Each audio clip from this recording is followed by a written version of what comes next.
नमस्कार, हरिभूमि टीवी के news bulletin में आपका स्वागत हो रहा है। फटाफट अंदाज में नजर डालते हैं आज की प्रमुख खबरों पर। ओडिशा के विश्व प्रसिद्ध जगन्नाथ मंदिर को बम से उड़ाने की धमकी मिलने के बाद सुरक्षा बढ़ा दी गई है। पूरी नगरी को छावनी में तब्दील कर दिया गया है। सोशल मीडिया पर इस धमकी भरे पोस्ट में न केवल मंदिर बल्कि राज्यसभा सांसद सुभाषिश खुंटिया और एक शॉपिंग कॉम्प्लेक्स को भी निशाना बनाने की बात कही गई। पुलिस ने त्वरित कार्रवाई कर एक संदिग्ध को हिरासत में लिया और जांच के लिए साइबर सेल की मदद ली जा रही है। जम्मू कश्मीर के डोडा में सेना का एक बुलेट प्रूफ वाहन अनियंत्रित होकर 200 फीट गहरी खाई में जा गिरा। भीषण हादसे में सेना के 10 जवानों ने अपनी जान गंवा दी, जबकि 7 अन्य जवान घायल हुए। सेना और पुलिस ने तत्काल रेस्क्यू ऑपरेशन चलाकर घायलों को एयरलिफ्ट किया और उपचार के लिए उधमपुर सैन्य अस्पताल भेजा है।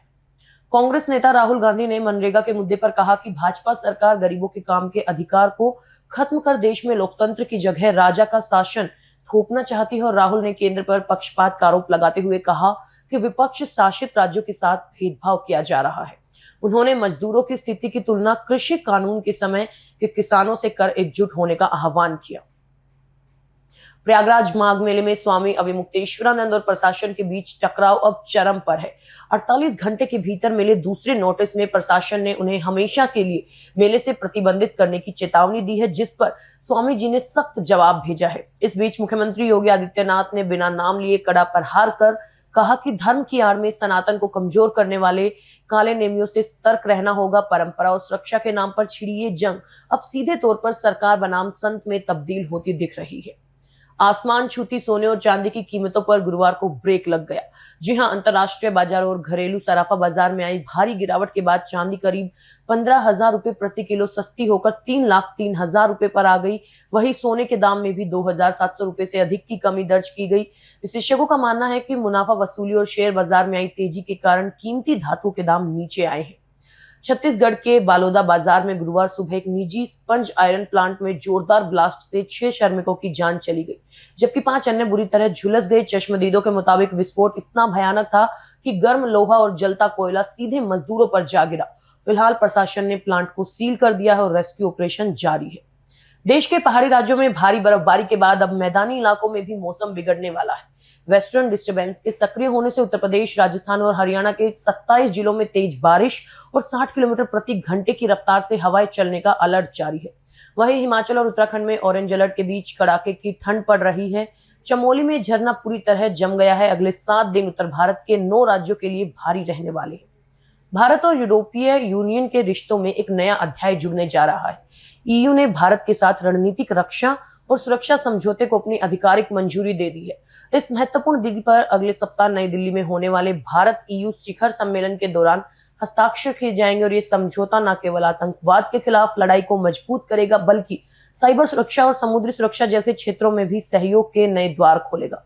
गणतंत्र दिवस पर यूरोपीय नेताओं की मौजूदगी इस दोस्ती को और गहरा करेगी। उत्तर प्रदेश के मुख्यमंत्री योगी आदित्यनाथ शुक्रवार को मेरठ पहुंचे, जहां उन्होंने सलावा स्थित मेजर ध्यानचंद राज्य खेल विश्वविद्यालय के निर्माण कार्यों का जायजा लिया। सीएम के इस दौरे के बीच वहां हाई वोल्टेज ड्रामा भी देखने को मिला। सुरक्षा घेरे में प्रवेश को लेकर भाजपा के कद्दावर नेता संगीत सोम और ड्यूटी पर तैनात पुलिस कर्मियों के बीच जमकर बहस हुई। पंजाब सरकार ने स्वास्थ्य क्षेत्र में ऐतिहासिक कदम उठाते हुए मुख्यमंत्री सेहत बीमा योजना लॉन्च कर दी है। मोहाली में अरविंद केजरीवाल और सीएम भगवंत मान ने इस योजना की शुरुआत की, जिसके तहत अब राज्य के हर परिवार को सालाना 10 लाख रुपए तक का मुफ्त इलाज मिलेगा। खास बात यह है कि इस योजना में आय या उम्र की कोई सीमा नहीं, केवल आधार या वोटर कार्ड के जरिए 65 लाख परिवारों को सरकारी और निजी अस्पतालों में कैशलेस इलाज की सुविधा मिलेगी। बेंगलुरु के केम्पागोड़ा अंतर्राष्ट्रीय हवाई अड्डे पर टर्मिनल 2 पर एक साउथ कोरियन महिला पर्यटक के साथ ग्राउंड स्टाफ ने चेकिंग के बहाने पुरुष टॉयलेट में ले जाकर छेड़छाड़ की। आरोपी ने बैग की जांच के दौरान महिला को गलत तरीके से छुआ और बदतमीजी की। पीड़िता की शिकायत और सीसीटीवी फुटेज के आधार पर पुलिस ने आरोपी को गिरफ्तार कर लिया है। गाजा युद्ध को समाप्त करने की दिशा में अमेरिकी राष्ट्रपति डोनाल्ड ट्रंप की पहल बोर्ड ऑफ पीस को बड़ी वैश्विक सफलता मिली है। पाकिस्तान, सऊदी अरब, तुर्की और कतर समेत 8 प्रमुख इस्लामिक देशों ने इस बोर्ड में शामिल होने पर सहमति जताई और इन देशों के विदेश मंत्रियों ने दोहा में संयुक्त बयान जारी कर इस रणनीतिक साझेदारी का ऐलान किया।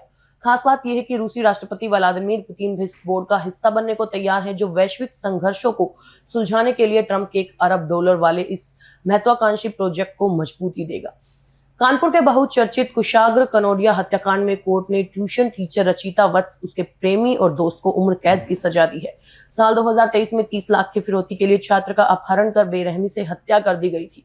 हालांकि इस फैसले से कुशाग्र का परिवार संतुष्ट नहीं है। परिजनों का कहना है कि उनके मासूम बच्चे के हत्यारों को फांसी की सजा मिलनी चाहिए। इंसाफ की अगली लड़ाई के लिए पीड़ित पक्ष अब हाईकोर्ट का दरवाजा खटखटाएगा। उत्तर प्रदेश भाजपा के नवनियुक्त प्रदेश अध्यक्ष पंकज चौधरी का कानपुर में 20 किलोमीटर लंबा ऐतिहासिक रोड शो शक्ति प्रदर्शन का केंद्र बन गया। प्रदेश अध्यक्ष बनने के बाद पहली बार शहर पहुंचे पंकज चौधरी का कार्यकर्ताओं ने बुलडोजर और क्रेन से फूलों की बारिश कर स्वागत किया। हालांकि इस भव्यता के बीच पार्टी के भीतर की खींचतान भी सामने आई।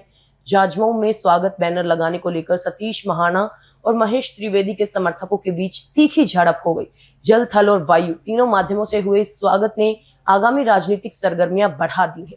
बागेश्वर पीठाधीश्वर पंडित धीरेन्द्र कृष्ण शास्त्री ऋषिकेश प्रवास पर पहुंचे, जहां परमार्थ निकेतन में ऋषि कुमारों ने वेद मंत्रों और शंख ध्वनि के साथ उनका भव्य स्वागत किया। इस दौरान उन्होंने स्वामी चिदानंद सरस्वती से भेंट कर सनातन धर्म की रक्षा और युवा पीढ़ी को आध्यात्मिक मूल्यों से जोड़ने पर गहन मंथन किया।